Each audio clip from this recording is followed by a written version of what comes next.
Hello everyone, welcome back to my channel. It's me, Yenny, and I can't believe we're here. This video has been a long time coming. So hi, my name's Yenny. If this is your first time on my channel, I'm sorry, you're coming to the last video that was going to be posted on this channel. Forever is a scary word, but for a long time, indefinitely, and probably forever. So let me just take a step back and talk about this decision and how it all came to be, because I don't owe an explanation, but I want to give an explanation because this YouTube channel has been such a fun and exciting and meaningful passion project of mine for like close to a decade. I looked this up recently. I made my YouTube channel in 2013. The oldest public video currently is 9 years old. So let's say like around a decade that I've had this YouTube channel, and it's been so meaningful. It really has been so meaningful. So I've had this channel for a decade, right? And many of you have followed me through. Have any of you seen my first song covers? Because those are private now. But I started this YouTube channel as a song cover channel. I thought I'd become like the next Christina Grimmie. Christina. But quickly, it became a mental health channel because my passion and excitement for talking about mental health, sharing about mental health topics, just quickly took over.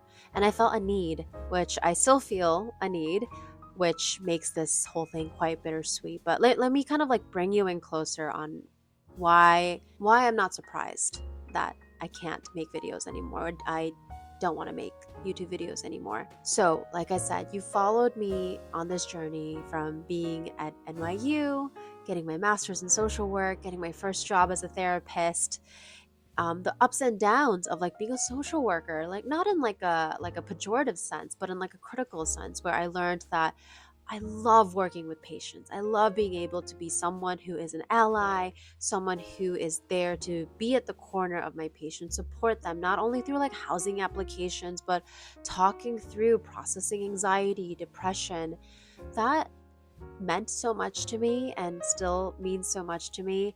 Um, You've also followed me along as I faced unemployment. Around COVID time, I was unemployed, and then I was doing like a research job after. I moved around a lot. My gosh, so many different states and cities that I lived in, and applying to PhD programs, getting into this current PhD program. And look where we are now. I am a fourth year in my PhD program, and I am all scheduled and prepared and on track to graduate next year. I'll be Dr. Yeonni, which is it's been so meaningful to get to share my thoughts and experiences and journey of coming this far with so many of you, because I really felt like these conversations were ones that not only helped me to process, but I learned that it helped a lot of you as well. I talk a lot about the fact that I'm East Asian, I'm Korean American, and often in our community, conversations about mental health are just not common or sometimes not even welcomed. So it's been such a privilege to get to share my story and experiences, and not only connect with many of you through my DMs or my comments about your own shared experiences and your own passion for mental health, but even in person.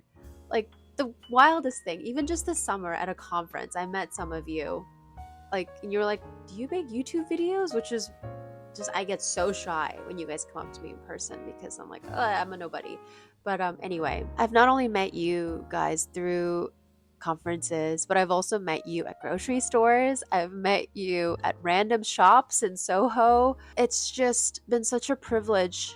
That word's going to come up a lot in this video. It's been such a privilege to get to connect with strangers on the internet about topics that I'm so passionate about and continue to be so passionate about. On the other hand of this excitement, this passion, this like fun, let me be real with you. I have, alluded to this in videos in the past, but the more I grow deep into my career, the more I continue to share on the internet, I have become more and more honestly stressed out about posting videos. There's many layers to that, I think one layer is definitely the fact that I take ethics and boundaries to of like utmost. Like principles, ethics are like my jam. I don't know, is that kind of goofy to say, but I take my job very seriously is what I'm saying.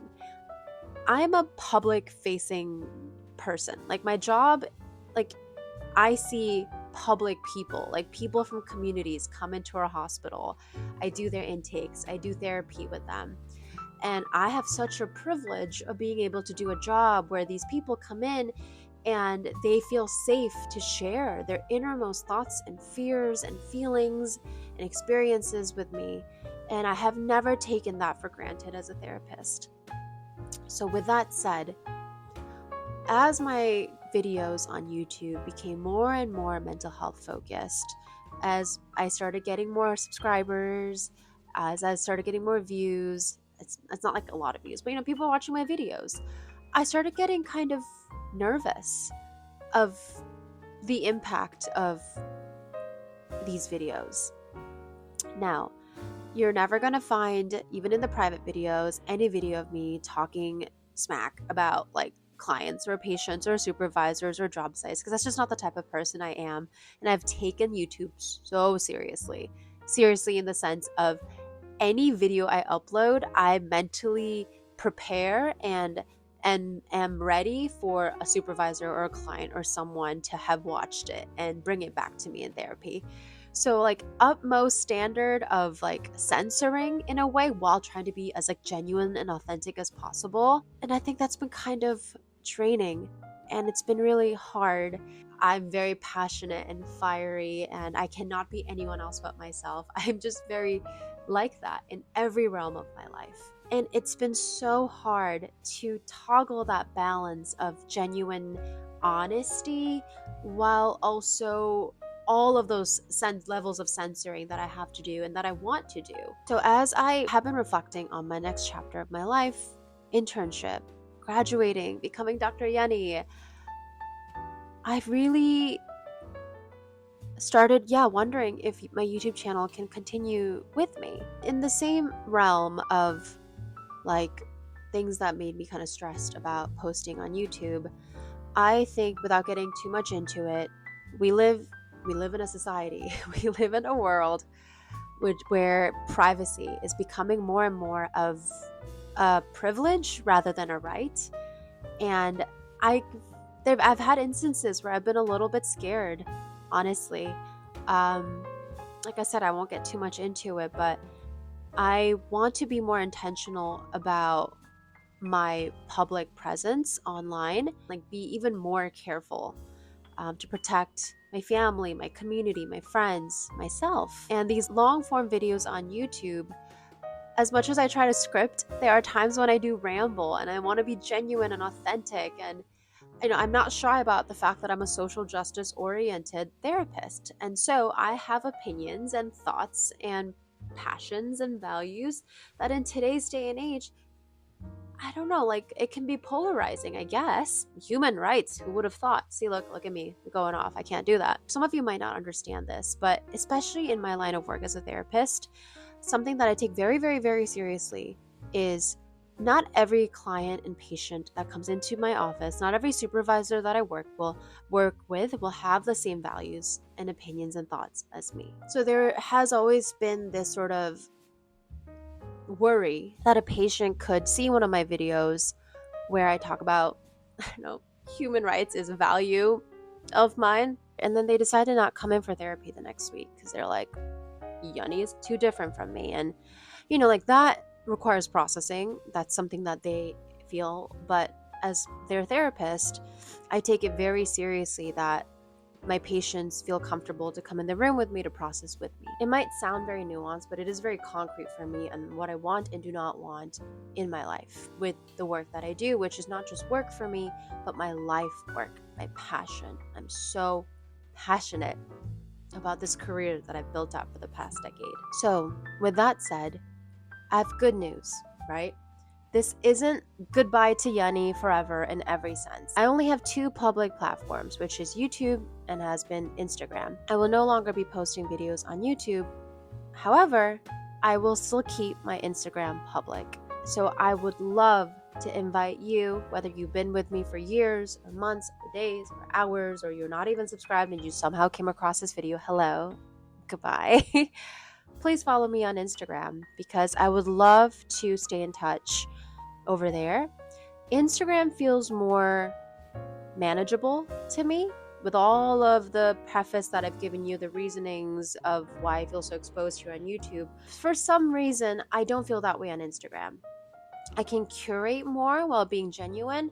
And instead of like a 20-minute video where I go off talking about a topic, I can make a reel that's like a minute long, right? And I can really edit it, curate it. I can do Q&As with you guys on Instagram stories that'll go away after a little bit, but still stay connected and answer your questions. So on my Instagram, I will be updating my professional updates still. You know, when I graduate, I will be wearing that gown and you will see it on my Instagram. And I want you guys to see it because so many of you have been with me along on this journey of a career professional updates, life of a psychologist. Like, I want to make things like that. And I want to sort of rekindle the joy of making content again. Because truthfully speaking, this past few years, it's made me more nervous than excited. And I really had to sit with myself. Do I just want to get rid of everything? I still very much believe representation of more Asian American therapists and psychologists in public spaces talking about mental health in our communities is so important. So it is values aligned to me to maintain a public presence, and also values aligned for me to do it in a more controlled setting, which feels like Instagram for me at this point. So on Instagram, you will see my professional updates, my job updates. You will see posts from me about my thoughts and opinions on mental health topics, on mental wellness, as I have been doing here on YouTube, but like I said, in more short format on Instagram. And also a big reason why I want to focus on my Instagram and really be intentional about posting there is I also want to create videos that bring me joy, which obviously mental health videos on YouTube did bring me some sense of joy because of like that passion advocacy piece. But there are other sides of me that I've always wanted to share with you guys on YouTube, but I haven't been able to, like art, creation, journaling, ceramics. Me being Yeonni, not only the therapist, the mental health person, but Yeonni the person, psychologist, therapist by day, by night, I don't know, doing a lot of different things. A serial hobbyist, I could call myself. That really, thinking about that brings me joy. Showing you guys that I am a multifaceted human being. And I hope that you'll join me on my Instagram at hi.yeonni. It's the same name. I truly believe, as bittersweet as this is, closing this chapter of YouTube will help me to be much more intentional and also effective in sharing my advocacy and on mental health, on my thoughts and feelings about psychology, but also on who I am as a person, outside of all of that. Thank you for being here on my tiny corner of YouTube for the past years, months, days, however long it might have been. And so I'm going to do my last sign off. So if you, fast forwarded through this in previous videos, make sure to listen to this one because it is very, very important. I really hope you take care of yourselves. If this is the last time you see my face, please take care of yourselves emotionally, physically, mentally, in all of those different ways because they are so important. And I will not see you in another video on YouTube, but I hope to see you on Instagram. Bye.